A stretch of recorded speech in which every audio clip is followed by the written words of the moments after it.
রমজান মাসের মহত্বে আল্লাহ সুবহানাহু ওয়া তাআলা আসমানের দরজা খুলে দিচ্ছেন, জান্নাতের দরজা খুলে দিচ্ছেন, জাহান্নামের দরজা বন্ধ করে দিচ্ছেন, শয়তানকে শৃঙ্খলাবদ্ধ করছেন। রমজানে সিয়াম রাখলে অতীতের গুনাহ মাফ, তারাবির সালাত আদায় করলে অতীতের গুনাহ মাফ, লাইলাতুল কদর পেলে অতীতের গুনাহ মাফ। রমজান এমন একটি মাস যেই মাসে কোরআন অবতীর্ণ হয়েছে, রমজান এমন একটি মাস যেই মাসে লাইলাতুল কদর আছে, রমজান এমন একটি মাস যেই মাসে ওই রাত আছে যেই লাইলাতুল কদরে আল্লাহ সুবহানাহু ওয়া তাআলা পবিত্র কোরআন অবতীর্ণ করেছে। এগুলো সব মিলে গোটা রমজান মাস হচ্ছে পরিপূর্ণ ইবাদতের একটা ফুল প্যাকেজ, যার জন্য মানুষের আগে থেকেই প্রস্তুতির প্রয়োজন আছে, আগে থেকেই সেই মাসকে মূল্যায়নের প্রয়োজন আছে। এই মাস হাতছাড়া হয়ে গেলে, এই মাস অতিক্রম হয়ে গেলে যদি মানুষ ইবাদত না করে, গুনাহ ক্ষমা না করে নিতে পারে, তাহলে তার চাইতে হতভাগা, তার চাইতে দুর্ভাগ্য, তার চাইতে হতাশাজনক অবস্থার কারো হতে পারে না। সম্মানিত উপস্থিতি, রমজান শব্দের শাব্দিক অর্থ হচ্ছে আগুনে জ্বালিয়ে পুড়িয়ে ছারখার করে দেওয়া। বিশাল তপ্ত মরুভূমির মধ্যে কোনো শুকনো পাতা পড়লে যেমন ওই শুকনো পাতা জ্বলে পুড়ে যেতে পারে, ঠিক তেমনি রমজান মানুষের গুনাহকে জ্বালিয়ে পুড়িয়ে ছারখার করে দিতে পারে। এই জন্য এই মাসের নাম রমজান। মানুষকে পরিশুদ্ধ করতে পারে, মানুষকে বিশুদ্ধ করতে পারে। এবং আপনারা জানেন, প্রত্যেকটা জিনিস বিশুদ্ধ করার জন্য, পরিষ্কার পরিচ্ছন্ন করার জন্য অনেক কষ্টের দরকার, অনেক সাধনার দরকার। সোনাকে খাঁটি করা হয় আগুনে পুড়িয়ে, কোনো কিছুর সাথে কোনো কিছু ঝালাই লাগানো হয় আগুনে পুড়িয়ে। আগুনে পুড়ানোর মাধ্যমে সেটা গরমের মাধ্যমে সেটা নরম হয়। ঠিক মানুষকেও যদি পরিশুদ্ধ করতে হয়, বিশুদ্ধ করতে হয়, কষ্টের দরকার, সাধনার দরকার। এই জন্য আল্লাহ সুবহানাহু ওয়া তাআলা কোরআন মাজিদে বলছেন, ইয়া আইয়ুহাল্লাযীনা আমানু, ওহে ঈমানদারগণ, ওহে তোমরা যারা ঈমান আনয়ন করেছো, চাঁপাইনবাবগঞ্জের মানুষ, রাজশাহীর মানুষ, বাংলাদেশের মানুষ, পৃথিবীর মানুষ, যারা বিশ্বাস করো আল্লাহ এক এবং অদ্বিতীয়, যারা বিশ্বাস করো মুহাম্মদ আল্লাহ রাসূল, যারা বিশ্বাস করো কোরআন সত্য, তারা জেনে রাখো কুতিবা আলাইকুমুস সিয়াম, তোমাদের উপর সিয়াম রাখা ফরজ। কামা কুতিবা আলাল্লাযীনা মিন ক্বাবলিকুম, শুধু তোমাদের উপর ফরজ নয়, বরং পৃথিবীর তোমাদের আগেও বহু উম্মত চলে গেছে, বহু জাতি চলে গেছে, বহু নবী চলে গেছে, বহু কওম চলে গেছে, তাদের সকলের উপর সিয়াম ফরজ ছিল বিভিন্নভাবে বিভিন্ন সময়। যেমন আশুরার সিয়াম। আশুরার সিয়াম কয় তারিখের সিয়াম বলেন তো? 10ই মুহররম। কয় তারিখের সিয়াম? 10ই মুহররম। কেন সিয়াম রাখতে হয়? নাজাতে মূসা। এই দিন আল্লাহ সুবহানাহু ওয়া তাআলা ফিরআউনকে সমুদ্রের পানিতে, নদীর পানিতে ডুবিয়ে দিয়েছিলেন এবং মূসা আলাইহিস সালাতু ওয়াস সালামকে উদ্ধার করেছিলেন। এই দিন ওই দিন যেই দিন মূসা আলাইহিস সালাতু ওয়াস সালাম এবং বনু ইসরাইল মুক্তি পেয়েছিল ফিরআউনের কবল থেকে। সেই দিন থেকে মূসা আলাইহিস সালাম থেকে মুহাম্মদ সাল্লাল্লাহু আলাইহি সাল্লাম পর্যন্ত প্রত্যেক নবী এই দিনে সিয়াম রাখতেন ফরজ হিসেবে, এবং মুসলিম উম্মার উপরও এই দিন সিয়াম রাখা ফরজ ছিল রমজানের সিয়াম ফরজ হওয়ার আগে। তাহলে ওই যে আল্লাহ বললেন, ইয়া আইয়ুহাল্লাযীনা আমানু কুতিবা আলাইকুমুস সিয়াম, তোমাদের উপর সিয়ামকে ফরজ করা হয়েছে, তবে মনে করিও না শুধু তোমরাই সিয়াম পালন করছো। কামা কুতিবা আলাল্লাযীনা মিন ক্বাবলিকুম, তোমাদের আগে যারা চলে গেছে তারাও সিয়াম পালন করত। আজকেও যদি আপনি যান ইহুদি কোনো পল্লীতে, কোনো এলাকায়, এবং তাদের যদি জীবনাচরণ দেখেন, তাহলে দেখবেন তারা এখনো আশুরার সিয়াম পালন করে এবং তাদের জীবনে এখনো সালাত আছে, তাদের জীবনে এখনো সিয়াম আছে। সালাত এবং সিয়াম নির্দিষ্ট শুধু মুহাম্মদ সাল্লাল্লাহু আলাইহি ওয়াসাল্লামের আনিত বিধান নয়। যেহেতু সকল নবী আল্লাহর পক্ষ থেকে এসেছে, সকল নবীর দিন এক, পদ্ধতিগত পার্থক্য হতে পারে, সময়গত পার্থক্য হতে পারে।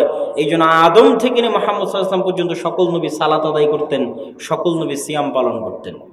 সুতরাং এটা নতুন কোনো ইবাদত নয়, আল্লাহ সুবহানাহু ওয়া তাআলাকে সন্তুষ্ট করার আদি এবং প্রথম থেকে নিয়ে আদম আলাইহিস সালাতু ওয়াস সালাম থেকে নিয়ে এখন পর্যন্ত চলে আসতেছে। রমজান মাসের এত সম্মান কি জন্য বলেন তো?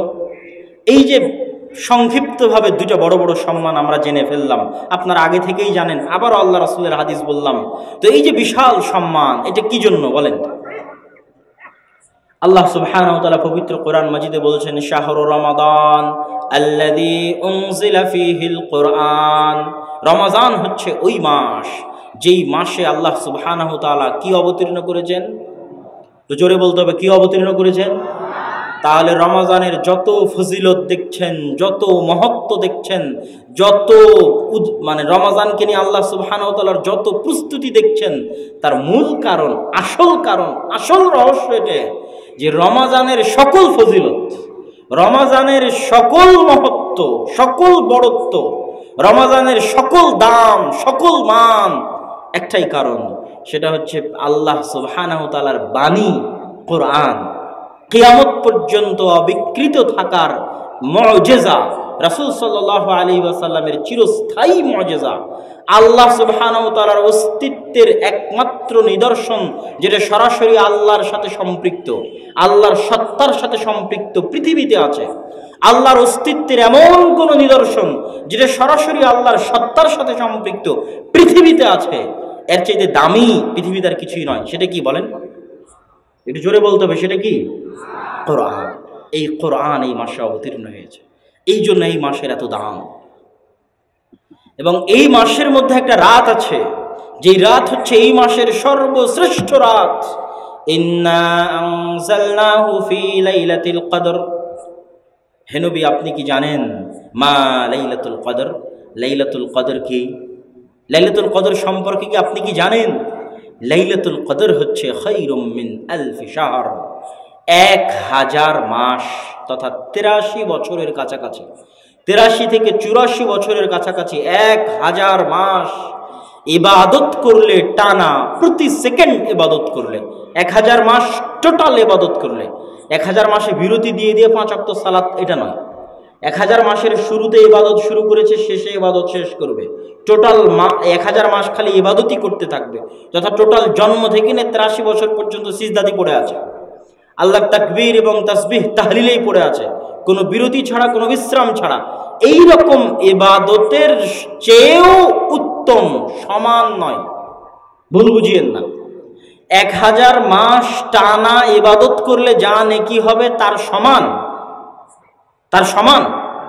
তার চাইতে উত্তম। খায়রুম মিন আলফি শাহর, 1000 মাস টানা ইবাদত করলে যা নেকি হবে তার চেয়ে উত্তম, তার চেয়ে বেশি, তার চেয়ে দামি একাই এক রাত।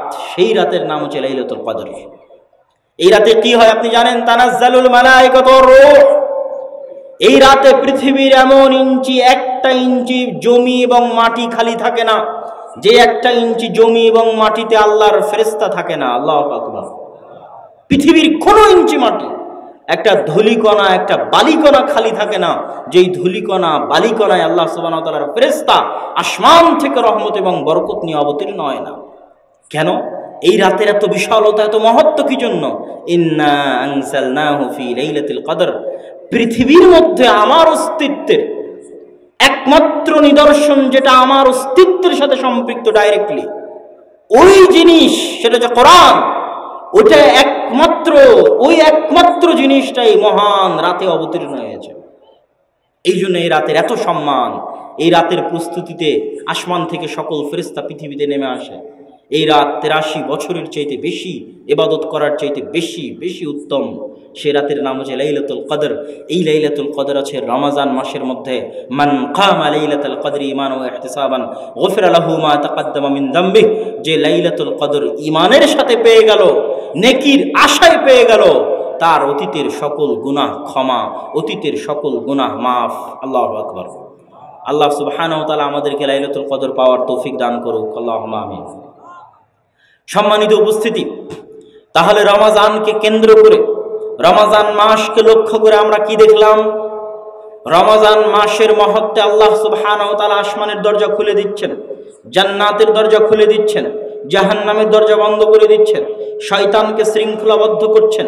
রমজানে সিয়াম রাখলে অতীতের গুনাহ মাফ, তারাবির সালাত আদায় করলে অতীতের গুনাহ মাফ, লাইলাতুল কদর পেলে অতীতের গুনাহ মাফ। রমজান এমন একটি মাস যেই মাসে কোরআন অবতীর্ণ হয়েছে। রমজান এমন একটি মাস যেই মাসে লাইলাতুল কদর আছে।